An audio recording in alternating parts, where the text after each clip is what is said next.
வள்ளுவர் அணியில் வந்துவிட்டார்.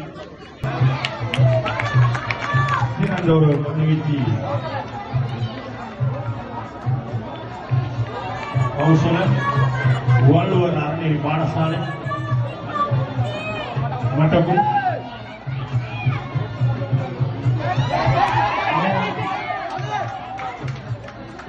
இன்னும் ஒரு பெரிய எடுப்பு நலுவையில் படிக்கிறது.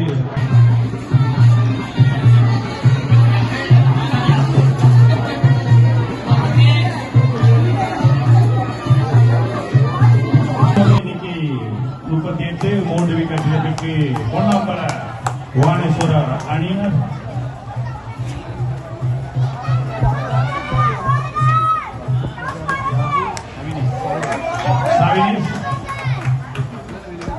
இன்னும் ஒரு ஓட்டத்தை பெற்றிருக்கிறார். சவினிஸ் அணியின் சார்பாக 22 ஓட்டங்கள் பெற்றிருக்கிறார். சவினிஸ் ஆட்டம் இழக்காமல் தியாகு அடித்தாடுகிறார்.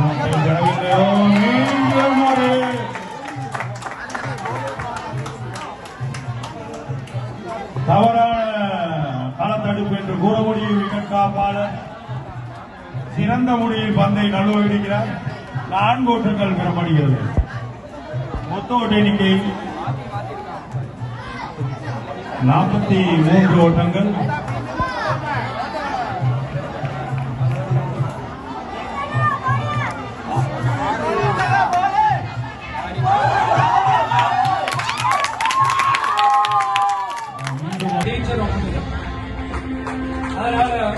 ஒவ்வொரு குழந்தைகளை 3வது கண்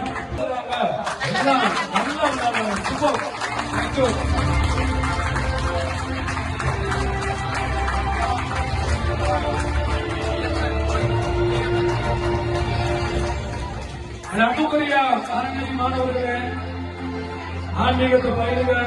அம்மா அப்பாவுக்கு நல்ல பிள்ளையா தொகுத்து வளர்ந்த விளையாட்டு போட்டிக்கு நிகழ்ச்சி தொகுப்பாளரா காலையில இருந்து அத்தி வரைக்கும் நின்று நமக்காக, நம்ம அறநெறிக்காக, நம்மளோட பிள்ளைகளுக்காக அவருடைய பொன்னான நேரங்களை எங்களுக்காக செலவிட்ட நிகழ்ச்சி தொகுப்பாளரை கௌரவிக்க வேண்டியதுக்கு நாங்க கடமைப்பட்டிருக்கோம்.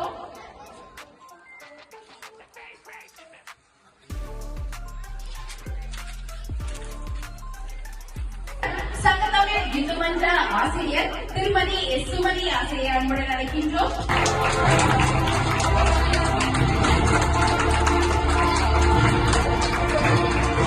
அறநெறி பாடசாலைகள் ஒன்றியத்தின் ஏற்பாட்டிலும் சங்கத்தமிழ் இந்து மன்றத்தின் பெற்றோர்களின் ஏற்பாட்டிலும் இந்த 2 நாட்களாக கொழும்பு மாவட்ட அறநெறி பாடசாலைகளுக்கு இடையிலான மாபெரும் மென்பந்து கிரிக்கெட் சுற்று போட்டி இறுதி பரிசளிப்பு விழாவுக்கு உங்களை அழைத்து வந்திருக்கிறோம்.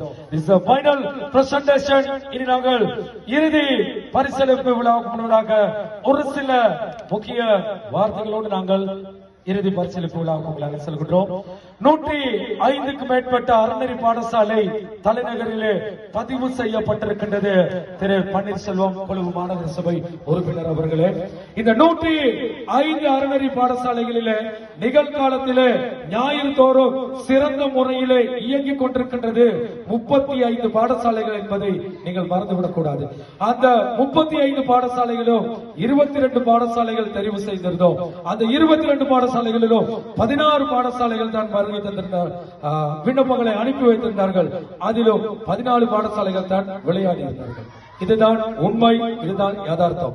உண்மையிலே நாங்க கொழும்பு மாநகரம், இந்த கொழும்பு பெருநகரம் எல்லாம் தலை மார்பு தட்டிக் கொள்வோம்.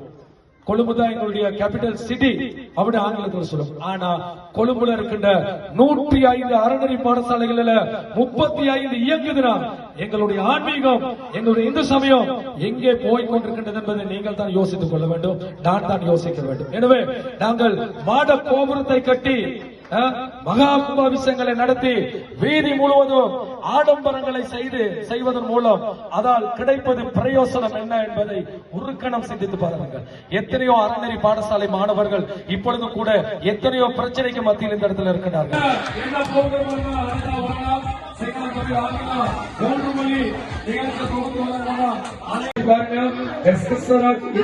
சகல விதமான அப்டேட்களையும்